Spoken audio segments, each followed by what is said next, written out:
There's a big Scandinavian man with a cigarette. And this watch was always part of that. And when he gave it to me, I was like, I can't wear that. Totaled it. And the insurance company's like, we're done. We're getting a new truck. And I was like, nope, I survived. So I rebuilt the truck. This time, I want to switch it up a little bit and do 5 things you can't live without. Wife, children, dogs, nature, books. Okay, let's go possessions. Oh, Could possessions? be sentimental, could be something you use every day. What are 5 things? Well, I hit a moose in 2018 in my truck, a bull moose going over 70, and survived, totaled the truck. It's a 2018 Silverado, and totaled it. And the insurance company's like, we're done. We're getting a new truck. And I was like, nope, I survived.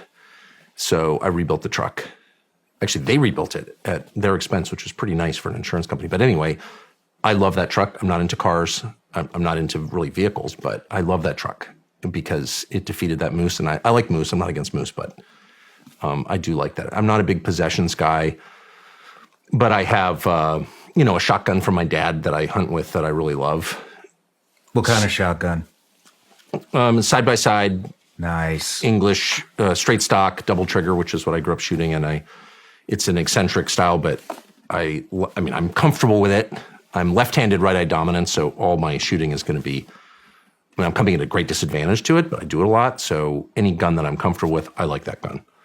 So I like the double trigger because I choke the barrels differently, just close in, far out. And I know where I am because there are 2 triggers. And obviously the straight stock makes it possible to slide back. So I'm really committed to that style of gun. It's considered eccentric and not the most effective. Everyone shoots over and under, but I bird hunt a lot. So you're a gun guy? Well, I grew up in a hunting and family for sure, and I'm not I'm not a gunsmith, but I have, we live in a rural area, so I have shooting ranges, which are very easy to make where we live. You just need a chainsaw. So we got truck. Yeah. Side-by-side shotgun. We got 3 more things. I have I'm not a possessions guy really at all, but I have this is so stupid, but I love to fly fish, and I've done it, always done it. And there's a huge debate about trout rods and all this stuff, and I like a soft action trout rod. I actually like bamboo fairly well.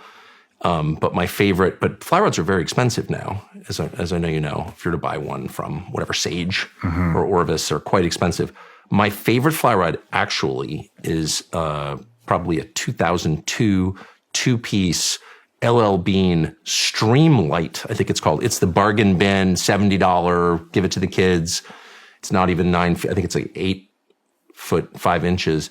And the action on this is just insane. Like you can't throw a bad loop with this thing. I don't know why, but I love that rod. And I was hiking into fish years ago with my brother, probably a mile-long trail into this river in Maine, and I had the rod fully rigged, and the line snapped, the tippet snapped, and the top end of the rod went into the woods. And I was like, it's my favorite rod. And my brother found it on the hike back. No way. Yes. And I just love that rod. And I've tried on eBay to buy more. A 2-piece rod, the action is better. Everyone has a 4-piece, of course, because they're easier for traveling, but I don't really travel that much. So I like 1-piece, 2-piece rods are the best. I use a 1-piece for saltwater fishing, and I love it. But anyway, I love that rod. I wear my dad's watch, which he gave me. Very cool. When my 4th child was born. And it's the watch that I grew up. I picture the watch.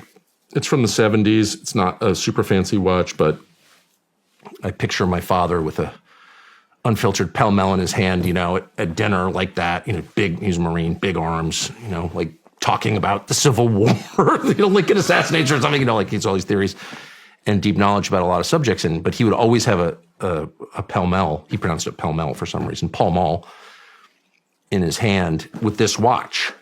And your father's arms when you're little, it's like your dad's so big. My father's big and like much bigger than I am. And, it's like big Scandinavian man with a cigarette. And this watch was always part of that. And when he gave it to me, I was like, I can't wear that. I'm not big enough, like in any sense, to wear my father's watch. But I did feel an obligation. And so I've worn it ever since.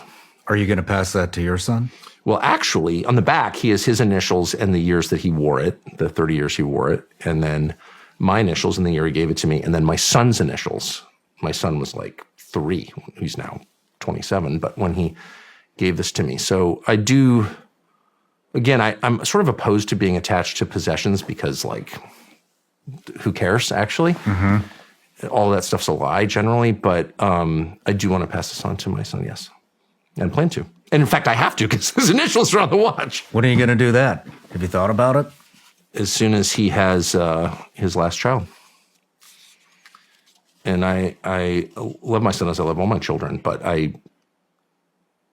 just as a general matter, you become a man when you're the head of a family.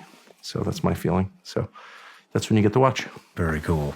Very cool. Right? I mean, I don't care how much money you make or how important your job is until you're like presiding over a group from the head of the table, like not really a patriarch. That's awesome, man. That's Don't you feel that way? Yeah, I do. And I think it's great that'll be the accomplishment where you pass that. Yeah, I probably shouldn't be saying this in public because you can't pressure your kids to have kids. Which my wife was always reminding me. But my only goal in life, and always since I was little, was to sit at the head of the table, with all your descendants and like hands on your belly, sort of like speaking only intermittently. People stop when you talk, and then you kind of like they're all buzzing and like you're the patriarch. That's what I want. That's what I've always wanted. Incredible. Don't you want that? I have it. It's the I love best. It is. It's the best. It is the. I just love being a dad and a it's all that matters. It's and my kids are young, really young, as you know, and but my 2.5-year-old is. It's. I'm excited. It makes me tear up. Like life just moves so fast, and you hear that. And now I'm in like this area where I see my parents getting older. Yes. I see my kids growing at like light speed, and you just know you're in the middle, and it's we're moving just as fast. It's so and great, it's and it happens over time. Like all things, it happens quickly, but over a long period of time. Incrementally. Episodically, but you do wake up one morning and there's like some problem, because there's always some problem in any extended family. Hopefully not too profound a problem, but there's always a problem. And your first instinct is to call the commanding officer, like the head guy. Yeah. And there is a point where you become that guy, and it sort of happens gradually. But it's like, okay, we better call the wise man on duty. You know what I mean? Who's going to deal with this shit? And then you're like, oh, that's me. And it's very heavy, but kind of great. I mean, it's a mantle that settles on you slowly, but you feel it. Yeah. And it's a good place to be. Last item. One more. Oh gosh, possession. I don't know. Do I have possessions that I really, really like that have? Well, I mean, we have this barn where we live that was the town garage where I work out of, actually. It was where the town snowplows were kept, and where they, the town garage was, just, like 100 years of oil in the floor. I'm sure we're going to get some weird cancer from it. But we've had it for a while, and we use it for family dinners and stuff. But mostly we use it for storage, because my wife and I are both the oldest in our family. So someone dies or someone moves to a smaller place, and there's just a lot of stuff that comes at you at a certain stage in life from relatives. And it's not like we're the favorites in our families. I don't know that we are, but we have the biggest storage space. So we have a barn that is filled with, like, no exaggeration, like 150 years worth of stuff from relatives, including like diaries and boxes of pictures and all this stuff. And it's actually kind of a burden. And books. We have a full library on the hayloft of this barn of thousands and thousands and thousands of books that people were related to. Not written by them necessarily, but they're libraries. So it's been a burden because it's my barn. So like I have to go through all these boxes. This has been going on for many years. And I think it was last year that I realized, and so I feel like, I have to go up there and deal. In the summertime, it's very hot in the hayloft. And I'm like, no, actually, this is really cool. Like, this is my children's relatives. All their stuff is in one place. And I've tossed a lot of the irrelevant stuff, but I've also kept a lot of stuff that's pretty neat. Maybe someday someone will care.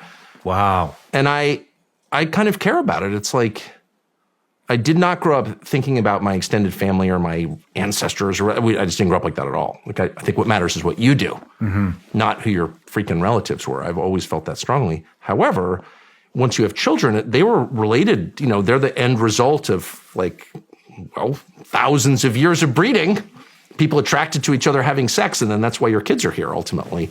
And so they're related to a lot of people, and to have their stuff all in one place. I found my father's press pass from like the Watts riots, which he covered in 1965 in Los Angeles.